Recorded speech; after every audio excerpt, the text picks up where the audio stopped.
네, 이어서는 마켓 리더에게 주요 이슈 이야기 좀 들어보도록 하겠습니다. 오늘은요, 매경 베스트 애널리스트 모셨고요. 키움증권의 한지영 연구원입니다. 어서 오십시오. 네, 안녕하세요. 또 오랜만에. 네, 거의 한 달, 두 달 만에 나온 것 같네요. 그렇죠. 네. 이쯤 되면 시장 한번 점검할 때가 됐잖아요. 그렇죠. 네. 한번 점검, 하반기 이제 초반부를 앞두고 한번 네. 경로 설정은 해볼 때가 됐다고 생각하고 있습니다. 좋습니다. 네. 여기에 또 시장 상황이 좀 녹록지가 않아요. 뚜렷한 호재도 없는 것 같고 네, 그렇다고 이걸 악재라고 말해야 되나 싶기도 하고 그렇죠. 애매합니다. 맞습니다. 주제 좀 보도록 할게요. 저희가 오늘 꼽은 주제는 바로 이겁니다. 테마 장세 오늘도 역시 이어지고 있고요. 종목에서도 옥석 가리기 필요하지 않을까. 그리고 이슈 중에서도 우리가 좀 귀담아야 될 이슈도 있는 것 같고 이건 좀 흘려보내자. 그렇죠. 이런 옥석 가리기도 필요한 것 같아요. 네, 맞습니다. 그거는 뭐 중국 관련해서도 그렇고 네. 여러 지금 시장을 부여잡는 주요 테마주들 간에도 이제는 조금 옥석 가리기가 되지 않을까 이 생각하고 있습니다. 맞아요. 그중 하나가 네. 이 미국에서 불어오는 바람들도 무시할 수가 없잖아요. 그렇죠. CPI가 좀 안도감을 주는 결과로 나오긴 했는데 네. 연준은 왜 자꾸 매파적인 건지. 그게 아마도 네. 안도감 자체는 준 건 맞는데 그렇다고 해서 증시 입장에서 위로 땡길 만한 자신감까지는 좀 형성시키는데 부족하지 않았나라고 생각하고 있어요. 그리고 네. 왜 그러냐면은 CPI 일단 7월 달 거는 잘 넘겼는데 네. 8월 달 거 남았잖아요. 9월 FOMC 그렇죠. 직전에. 그런데 8월 달 것도 지금 골치 아프게 다시 올라가는 그림이 그려지고 있잖아요. 아마도 지금 그 7월 CPI 헤드라인 기준으로 3.2 정도, 3점이 나왔는데 아마 8월 달 거는 3.8, 3.9가 나올 수 있어요. 그렇게 되면 인플레이션이 올라가니까 연준 입장에서도 긴축 계속 목소리를 내지를 명분이 있는 거죠. 야, 물가 이렇게 올라가는데 우리가 너네가 원하는 대로 중단시킬 것 같아? 어림도 없지. 이렇게 좀 매파적인 시그널을 보내고 있는 것 같아요. 그런데 중요한 거는 네. 그들도 계속 데이터를 보고 움직이고 얘네들이 한두 달 데이터 올라갔다고 해서 긴축을 다시 세게 하진 않을 거예요. 오히려 연말까지 경로, 내년까지 경로를 봤을 때 물가는 내려가는 그림이 훼손되지가 않았거든요. 그러면은 제 개인적으로 봤을 때 네. 7월 달 FOMC가 사실상 이번 금리 인상 사이클의 마지막이었다라고 보시면 될 것 같아요. 다만 지금 시장은 인플레이션이 지금 높게 올라오고 있으니까 여기에 대해서 조금 걱정을 하는 분위기다라고 보시면 될 것 같고 이게 지수를 하단을 깨는 요인은 아니고 상단만 좀 막아주는 요인으로 보시면 될 것 같아요. 그래서 박스권 장세가 예상된다라는 말이 많은 거군요. 네, 맞습니다. 네. 또 한 가지가 유가잖아요. 네, 그쵸. 인플레이션을 계속 자극하는 어떤 요인들이 속속 이렇게 보이는 거 아닌가 싶은데 유가 전망은 좀 어떻게 봐야 돼요? 때마침 타이밍상으로도 유가가 그러니까요. 지금 7월 달 이후로 거의 19%, 20% 가까이 올라오면서 이제 우리들 조금 헷갈리게 하고 있어요. 네. 유가가 왜 문제가 되냐면은 유가가 올라가면은 미국 내 휘발유 가격 포함해서 상품 가격이 올라가고 그게 올라가면은 시장의 기대 인플레이션 올라가요. 그리고 이게 시장 금리를 상승하게 만드는 요인입니다. 지금 이 구간에 딱 들어갔다라고 보시면 될 것 같아요. 그냥 쉽게 말해서 인플레이션 노이즈 국면에 지금 8월 달에 놓여 있다. 제가 노이즈라고 왜 하는 거냐면 이거는 단기적인 흔들림만 만들어낼 뿐이지 방향성 자체는 영향을 주는 것이 아니다라고 봐서 결국에는 뭐 8월 말 잭슨홀 미팅 끝나 봐야지 알겠지만 지금 일단은 뭐 한 달, 두 달 정도 그림을 놓고 봤을 때 박스권 내에서 네. 기존 주도 테마주들 간 계속 알력 다툼, 힘겨루기 싸움 이 장세가 되지 않을까 이 생각하고 있습니다. 어쨌든 지금 당장은 하단을 깨는 요인까지는 아니고 그쵸. 상단을 막는 요인 정도로만 생각하면 굳이 된다. 아래로 뺄 만한 요인들은 보이진 않다라고 보시면 될 것 같아요. 단계적으로 끝난다. 네, 맞습니다. 네. 많이 가봤자 한 달 정도 되지 않을까 이 생각하고 있습니다. 좀 마음의 편안함이 좀 생기는 것 네, 같은데요. 중간에 이제 흔들림은 있겠지만 네. 그래도 좀 그 방향 자체는 증시 위로 계속 보고 가시라 이 말씀을 드릴게요. 좋습니다. 그런데 하나 더 있어요. 네. 외국인 투자자들이 빠져나가는 것에 대한 우려가 어쩔 수 없이 우리 국내 증시는 있을 수밖에 그렇죠. 없잖아요. 구조적으로 좀 그런 상황인데 환율이 오늘 또 개장하면서부터 바로 네. 1,330원을 뚫어냅니다. 이에 대한 전망, 이것도 저희가 그냥 단기적으로만 봐야 될까요? 이 부분은 또 그렇지 않잖아요. 환율이 예측이 제일 어렵긴 한데 네. 지금 1,200원대 6월 달에 내려갔다 왔던 게 조금 신기했던 현상으로 보시면 될 것 같고 지금은 그냥 정상화되는 국면, 그냥 네. 1,300원대가 지금 현 시점에서는 적정 환율 레벨로 보시면 될 것 같아요. 연준의 긴축에 대한 불확실성들 남아있고 또 위안화 약세에 대해서 우려들이 남아있고 또 한국 수출 7월 달 거 잘 안 나오다 보니까 여기에 대해서 약간 조금 헷갈리는 부분들이 있으니까 이게 외환 시장에서도 반영이 된다라고 보시면 될 것 같아서 그 뭐 이것도 뭐 비겁한 전망일 수도 있는데 네. 결국 환율도 1,300원대에서 1,350원 이 레인지에서 움직인다라고 보시면 될 것 같아요. 지금 금리도 마찬가지고 이제 전반적으로 자산 가격들이 8월 달은 야 우리 다 한번 방향성 한번 쉬었다 가자. 지금 저희가 하는 것처럼 네. 점검해봤다 가자. 이런 분위기로 보시면 될 것 같아요. 그러면은 지금 저희가 계속 하고 있는 이야기 자체가 위협적인 요소는 아니다라는 걸 다시 한번 또 저희가 네, 확인을 한 것 맞습니다. 같아요. 그리고 1,330원, 1,320원 이때가 정상화되는 네, 과정인 맞습니다. 거다. 네, 맞습니다. 그렇군요. 그러니까 너무 또 상방으로 가고 있는 걸 우려할 필요는 없다라는 생각도 네. 드는데 그럼 이렇게 어쨌든 시장 안에 재료들이 있는 상황인데 코스피, 코스닥 좀 안정적으로 지수가 갔으면 좋겠어요. 그쵸, 안착할 저는, 수 네. 있을까요? 더 가는 건 바라지도 않고 네. 안정적인 어느 범위 안에 안착하면 그쵸. 좋겠는데. 참 그 2,600까지 내려올 때도 힘들었는데 올라올 때도 힘들었잖아요. 예, 지금 거기서 또 왔다 갔다 거리고 있는데 코스피는 2,600 뭐 안착은 충분히 가능하다라고 생각하고 있어요. 여기서 많이 밀려도 2,500 이하로는 깨진 않을 것 같다라고 보고 있고요. 왜냐하면 전반적으로 매크로적인 환경이나 기업들 실적, 수출 환경들을 보면은 연말까지는 올라간다라고 보시면 될 것 같아요. 문제는 코스닥이죠. 코스닥 야, 진짜 900 그 우빙이 정말 엄청난데 이거는 개인적으로 지금 뭐 뒤에서도 논의를 할 수 있겠지만 2차전 지주들과 관련된 수급 이슈들을 조금 소화하는 과정이 필요하다. 이렇게 보시면 될 것 같아요. 그럼 향후 전망 900 안착 가능하다? 아니면 좀 어려울 것 같다? 아니, 가능하죠. 시간의 가능은 문제일 한데. 뿐이지 가능한데 이제 그 과정이 조금 순탄치는 않을 거다. 코스피에 비해 코스닥이 순탄치는 않을 거다. 이렇게 보시면 될 것 같습니다. 좋습니다.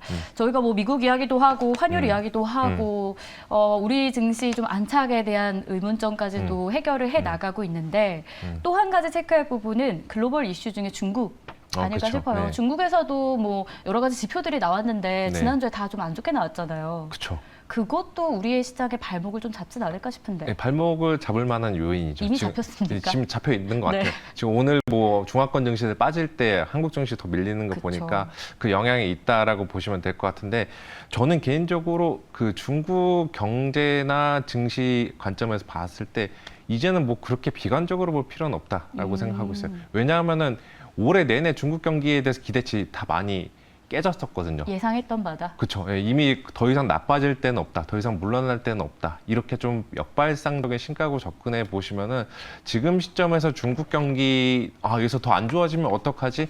이렇게 생각하기보다는 야, 이거 얼마나 더 안 좋아지겠냐? 좋아질면 남겠지. 대신에 기대치를 우리가 올해 초에 했던 것처럼 너무 높게 가져가지는 말자. 이 말씀을 드릴게요. 돈은 거짓말하지 않는다라는 게 네. 글로벌 펀드들 아시아 쪽 흐름들을 보면은 주식형 펀드들 보면은 아시아 쪽으로 돈들이 최근 뭐 4주 누적으로 봐도 계속 돈이 들어오고 있거든요. 그 중에서 제일 많이 들어오는 데가 중국이에요. 중국이에요? 예. 이것도 지금 일부 글로벌 펀드들은 저랑 비슷하게 더 나빠지지 않겠지. 지금 들어갈 네. 자리인 것 같다. 이 생각하고 있는 것 같아요. 이 관점에서 보시면 되지 않을까. 이렇게 생각하고 있습니다. 더 나빠질 건 없는 중국이다. 네. 우려할 필요는 없다. 근데 중국이 네. 좀 안 좋은 이런 것들을 보여준 경기 상황이긴 한데 네. 저희한테 또 지난주에 강력한 호재 한 방을 날리잖아요. 그렇죠. 뭐였죠? 단체 관광. 예, 맞아요. 그게 제일 코즈였죠. 그리고 한국 증시가 진짜 다이나믹하다는 게 한 맞아요. 뭐 단체 관광 호재 한 2, 3개월에 걸쳐 오를 만한 거 거의 하루 만에 다 빼는 것 같더라고요. 진짜. 거기에다 오늘까지도 그 네. 기대감이 계속 이어져서 그쵸. 뭐 면세, 화장품, 뭐 육아용품 관련된 그쵸. 것까지 소외됐던 종목들이 막 엄청나게 오르고 네. 있어요. 이 기대감 좀 장기화로 저희가 봐도 될까요? 아니면은 이것도 또 하나의 테마성으로 이것도 넘겨야 옥석 가리게 될까요? 되지 않을까라고 생각하고 그 있어요. 안에서도 네. 그러니까 일단 나쁘게 볼 필요 없는 게 시장에 지금 그만큼 돈이 있다는 거죠. 지금 뭐 불확실성들 많고 뭐 2차전지 뽀모 남아 있고 막 초전도체 주에서 유동을 치고 그런 상황임에도 불구하고 시장에 돈은 계속 돌고 있다는 거. 이거는 첫 번째로 긍정적으로 봐야 된다라고 보시면 될 것 같고 중국 쪽들은 이제 고민이 많아지겠죠. 네. 오늘이라도 지금 따라 붙어야 되는데 대부분 중국 관련주들이 갭 상승을 해버리다 보니까 이 갭 메우기 전까지는 좀 쉬었다 들어갈까라는 생각도 해볼 수가 있을 정도로 고민이 되는 지점인데 저도 마찬가지라고 생각하고 있어요. 그래서 지금 보기에는 딱 나오네요. 네. 저 개인적으로 저기 업종도 좋아합니다. 호텔 카지노. 호텔 네. 카지노. 왜냐하면은 중국인들도 이제는 과거처럼 한국 들어올 때 막 무차별적으로 물건들을 쓸어 담고 이러진 않을 것 같고 나름의 짠물 소비, 스마트한 소비, 소비가 좀 양극화돼서 진행이 될 것 같아요. 그러면 저는 개인적으로 봤을 때 부자들은 제일 돈 많이 쓰는 데가 어디일까라고 카지노. 보면은 뭐 면세점 명품도 될 수 있겠지만 오늘도 면세점에 줄 쫙 서 있는 네. 사진들 돌던데 저는 그것도 좋은데 그거보다는 카지노 쪽들이 더 낫지 않을까. 오, 일단 인당 쓰는 금액 자체가 명품보다는 차이가 있잖아요. 맞아요. 예. 한 번 뭐 베팅이라고 할까요? 그쵸. 그죠. 큰 금액을 네, 딱 큰 넣으니까. 선고객들이 와서 쓴다고 해서 봤을 때 저는 괜찮지 않나라고 오. 보고 있죠. 그리고 중국인들 생각해 보면은 저희 같은 저는 일반인인데 네. 일반인들도 해외여행 갈 때 한 달 뒤나 두 달 뒤 계획 잡고 가잖아요. 그쵸. 근데 부자이신 분들은 아마도 아, 내일이나 모레도 갈 수 있지 않을까 이 생각을 해보게 되는 맞아요. 거죠. 그렇게 됐을 때 저는 카지노 쪽 지금 어떻게 보면 지금까지는 화장품주들이 끌고 올라왔는데 지금은 카지노 쪽들로 한번 눈여겨보시는 거 어떤가 이 말씀 드릴게요. 그러면 이렇게 생각해봐도 될까요? 이렇게 권투로 치면 잽을 네. 날려서 이기는 것보다 네. 한 방을 날려서 그쵸, 그냥 모아놨다가 그쪽으로 가시는 게 맞지 않나라고 보고 있어요. 이미 화장품주들 더 올라갈 것 같긴 한데 저 개인적인 네. 투자 성향으로는 거기에 돈을 태워서 따라가기보다는 네. 덜 올랐던 대로 따라가는 게 낫지 않나 이 생각하고 있죠. 그러면 관련한 소비 섹터 중에서 미용이나 뭐 의료기기 쪽 중국 소비는 전망이 어떨까요? 그것도 저는 괜찮다라고 오, 보고 있어요. 어떤 그것도 한 관점에서? 차선 2순위 정도. 왜냐하면은 중국에서 경험할 수 없는 것들이잖아요.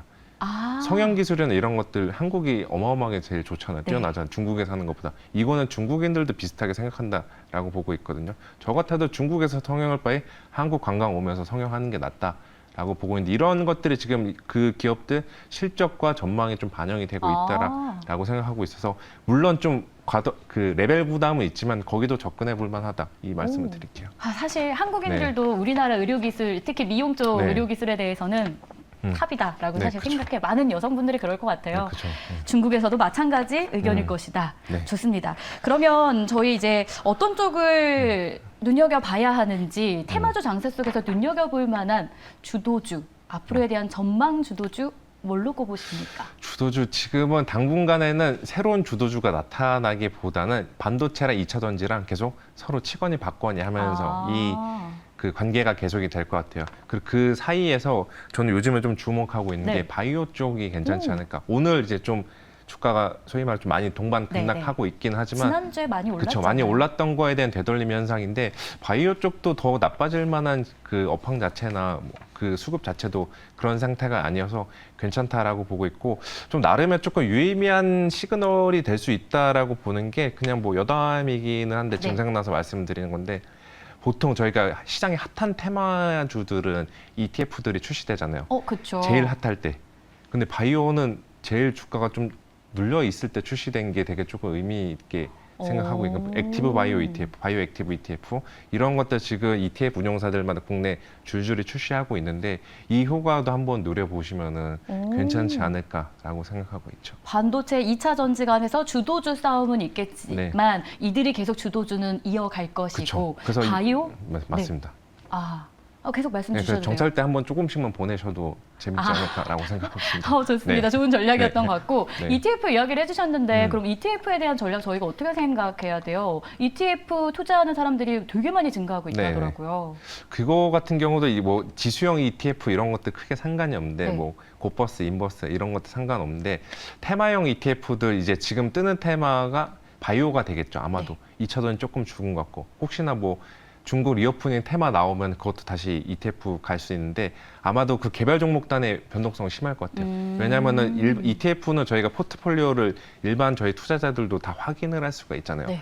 야, 이 ETF에 무슨 종목 담겼다. 나 이것만 사야지 하면은 주가 올라가고 그 과정에서 변동성 계속 있을 것 같아서 테마 ETF 접근할 때도 그거에 좀 염두에 두시면 되지 않을까라고 말씀을 드릴게요. 좋습니다. 자, 그러면 저희가 이번 주에 대한 전망도 함께 나눠보도록 할게요. 저희가 이번 주에 좀 주목할 만한 이슈 있을까요? 이번 주는 뭐 매크로 단에서 보시면은 그 내일 다 발표되죠. 중국의 산업 생산, 소매 판매, 또 밤에는 미국의 소매 판매, 산업 생산 그 양쪽 경제 지표들을 한번 눈여겨봐야 된다라고 말씀을 드리고 네. 싶고 또 수요일 미국 시간으로 목요일 날 우리나라 시간으로 목요일 날 새벽에 FOMC 의사록이 발표가 되는데 개인적으로 이거는 그닥 중요한 것은 아닐 수가 있겠다라고 생각하고 있어요. 이미 6월 달이나 7월 달 FOMC 성명서에서 변한 것이 없기 때문에 시장도 결정적인 뭔 단서를 찾기는 조금 네. 어렵지 않나라고 보고 있고 결국엔 봤을 때 이번 주도 수급 장세 그게 계속 되지 않을까.